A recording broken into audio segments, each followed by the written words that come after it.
இப்போது நம்ம பீர்க்கங்காயில் சிம்பிளாக ஒரு கிரேவி எப்படி செய்கிறதுன்னு பார்க்கலாம்.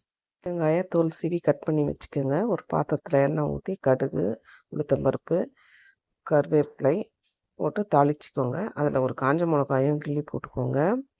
அதுக்கப்புறம் பீர்க்கங்காயை கொட்டிட்டு மஞ்சத்தூள் பொடி, கொஞ்சம் மிளகாய் பொடி, தேவையான அளவுக்கு மிளகாய் பொடி போட்டுட்டு உப்பு போட்டுட்டு நல்லா வதக்கி விடுங்க.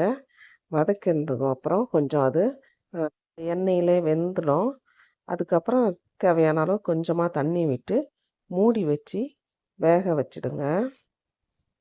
ஒரு 3-4 நிமிஷம் போல் வெந்தாலே போதும். பீர்க்கங்காய் சாஃப்டான காய் தான், சீக்கிரம் வெந்துடும். அதுக்கப்புறம் நீங்கள் திறந்து பார்த்தீங்கன்னா நமக்கு பீர்க்கங்காய் ரெடியாக இருக்கும்.